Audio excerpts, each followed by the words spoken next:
Hey guys, so a couple days ago I went to the theater and saw American Made, the new Tom Cruise flick from the director of The Bourne Identity and was it Edge of Tomorrow? Was it what the hell was it? That other Tom Cruise Edge of Tomorrow, like that movie that had a terrible title, but was actually a really good movie. The hell, my phone going off. Sorry. Um, but yeah, I was looking forward to this going into it. I just was something that intrigued me from the trailers is like, man, it looks like Tom Cruise is trying to put his name in the hat for like Oscar nominations come this year. From what it looked like an interesting story, and like I said, from a director, it's pretty goddamn good and pretty reliable. And he's worked Tom Cruise before and made a pretty damn good movie already. One that nobody really saw, but still made a pretty good movie. Um, and yeah, it was really good. I liked American Made. Getting straight and right to the point. American Made was pretty damn good movie. Um, Tom Cruise was definitely the highlight of this movie for me. His performance in this thing was fantastic. I don't know what it. I don't think this should be a shock to anybody, but he can play an arrogant prick very fucking well. um, I love Tom Cruise as an actor, but I can't stand him as a person. That's just been my feelings on him as mainly it's just all his crazy fucking beliefs with Scientology and stuff I can't stand, and him trying to shove it down people's throats. But I love him as an actor, especially an action star. He does really good in this movie. He's so goddamn charming. It's hard not to like him. That's the thing. Is like you want to hate him because of his stupid beliefs and the stupid things he says, but god damn it, he's so damn charming. And god damn it, has he not aged one day. I swear to God, he has found the fountain of youth, and he's like what 50, 60 years old. It's fucking crazy. I think he's about my mom's age. But I think that's what my mom was just telling me. You got his performance alone just fucking carries this thing. Domhnall Gleeson is the guy, CIA recruiter, the guy from the CIA that recruits him, and he's pretty good. And part of you is like, is he stupid, really stupid, to not really be noticing a lot of the shit that Tom Cruise is doing throughout this thing? But you kind of find out throughout the whole movie that kind of the CIA just turned a blind eye. I mean, this movie, like the main thing about this movie is it's freaking like the story's crazy as hell. Tom Cruise starts out as a pilot who gets stopped or get recruited by the CIA because he was smuggling Cuban cigars into America or something like that. That was briefly mentioned and never brought up again. That's why I got like they instead of arresting him, they recruit him to become a pilot for them to take pictures of communist Russians in like Nicaragua. Man, that's easy for me to say. In Colombia, I forget what the hell it was.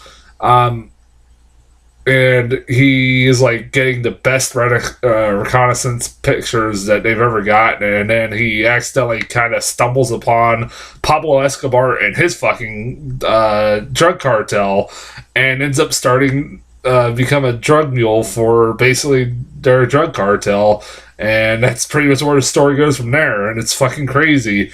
It's like one of those, like I was kind of comparing it to like something like War Dogs, where I'm like, on paper, this is like the most insane kind of story. Like you cannot believe that this actually really happened, almost. But from my accounts, like I looked up online, like the true story. I'm interested in what was made up for this movie. Of course, like with everything stuff is made up. But it's a pretty goddamn good sit. It's only like less than 2 hour film, and it's easy sit because it wasn't feel like I wasn't bored at all by it. I will say that like I felt like this movie kind of just the first half of this movie, like the first 20 minutes or whatever just kind of like breathe, went too fucking fast.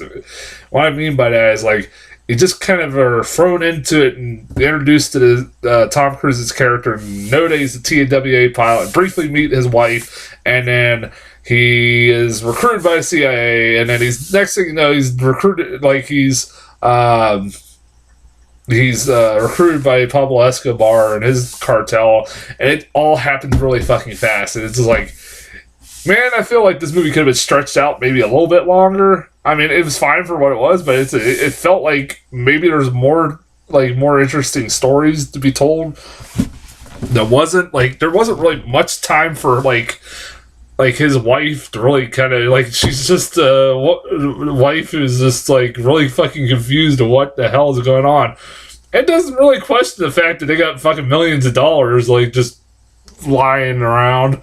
I love his brother-in-law, the wife's brother, who's just hick redneck that pretty much almost brings his whole fucking this whole thing that he's been doing down because of some stupid fucking mistakes he's made. You're like, it's not going to end well, and I'll give it credit. This movie goes dark places because if you actually look up the story of the guy who Tom Cruise is playing, this doesn't end well for him.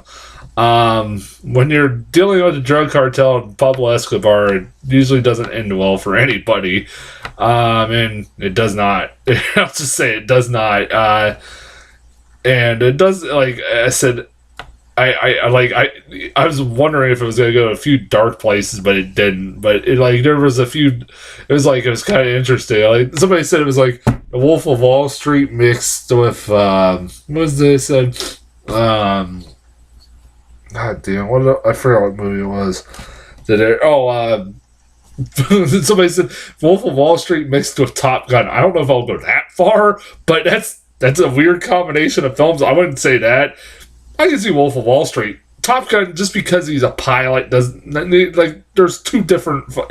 One's a jet. One's in where he's flying for the military or the Air Force. This is just running for the drug cartel, flying for the drug cartels and the CIA. It's like I don't really, but I can see kind of the Wolf of Wall Street elements to it. Not as fucking crazy as that, but I recommend it. It's a really goddamn good sit. Damn good performance by Tom Cruise. I don't see it. I like, as much as I like this out. I was expecting this kind of movie to get be my top 10 list, but it's probably not even gonna be close. Like I said, I like the movie, but not that much. Previews. What trailers I got in front of this? Thank You for Your Service. The new film about a bunch of military people that go home and just the life after the war and having trouble doing that. It's one of those stereotypical kind of movies. Looks like it'll be good, and if done right, it could be really nice. A nice film about the sacrifices of war and the effects of war and everything else. It's Miles Teller in it. For who else is in that fucking thing? I remember him being in it, but I don't remember who else is in it. Father Figures. Okay. So about a year ago, or what feels like 3 years ago, I got a trailer for this movie called Bastards with Owen Wilson and what was it? Owen Wilson and Ed Helms, where their mom is Glenn Close, and she reveals to him one day that she doesn't know who their real father is, and so they go on a search to try to find who their father is. And that search ends up leading them to four guys. One of four guys. Christopher Walken, J.K. Simmons, Ving Rhames, and of all people, Terry Bradshaw, playing Terry Bradshaw. And somewhere along the fucking line, as soon as this trailer popped up, I said, isn't this a movie that's already came out? And I had to think about it, no, I never did. What the fuck? It was supposed to come out I got a trailer for this. Like about a year ago. It's supposed to come out in January. And it's got moved to December, and now it's called From Bastards. Instead of Bastards, it's called Father Figures. I have no idea why, but it's like, why the fuck did we delay that film? I said, did the studio go under or something like that?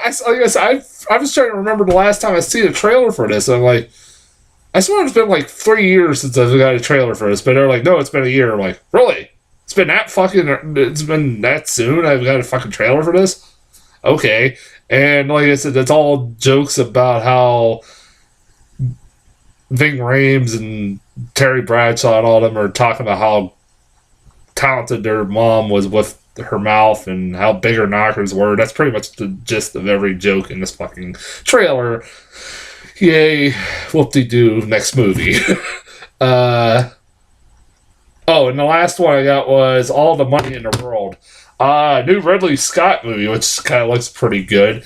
Again, it's like, Ridley Scott, you can't tell what you're going to get with him because you get either really good movies or really shitty movies. It's like for every great movie he makes, he'll make a really shitty movie. So I'm hoping, he'll this will be one of his better ones. It's a story about the Getty family, if I'm right, yeah, the Getty family, who the one grandfather was an oil tycoon, and his son or his grandson gets kidnapped by like a terrorist group or something like that, and he basically, the grandfather thinks that it's him just being a rebellious grandkid who just wants his money and won't give money up for his ransom, and so the kid gets slowly tortured and mutilated, apparently, from what the true story is. I'm like, what the fuck? This sounds like a depressing story. It's Kevin Spacey, Michelle Williams, Mark Wahlberg. I'm like, hell yeah, that sounds pretty good. And Ridley Scott directing it. Hopefully, he can make some pretty goddamn dark movies. So, I'm for that. Yeah, that's as far as trailers go. As we are now in the month of October, as I'm recording this, I'm going to bring back a tradition I did 3 years ago, which is review a bunch of horror movies for the month of October. Recent ones, and also ones I might have missed over the last couple of years. And I have 7 reviews planned. I'll read the list here of what I'm going to be doing. I've decided all the films. Like, if there's any more, I'll let you guys know, but if there's anybody who wants to request any horror movie, past, present, future, it has to come in. It has to come out within the month of October for me to see it. What the hell? Okay. I'll be reviewing Call of Chucky, Happy Death Day, Leatherface, Jigsaw, Hush, The Babadook, and Siren. Those are the 7 movies I'll be reviewing. Those are 7 I've been wanting to review, or been waiting for them to come out so I can review.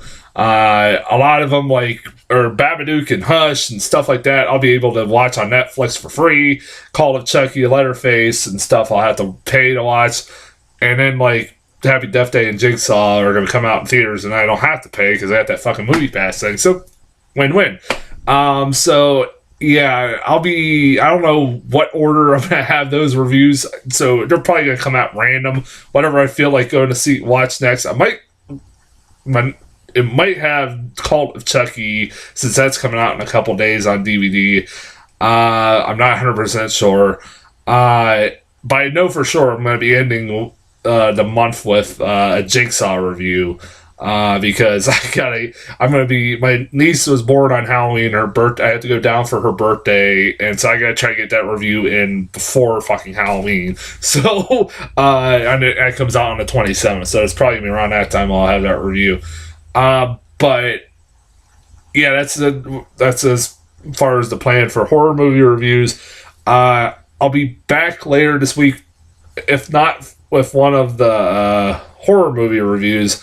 I definitely will be back with what's coming up. Mountain Between Us has been getting decent reviews, so maybe I'll be seeing that.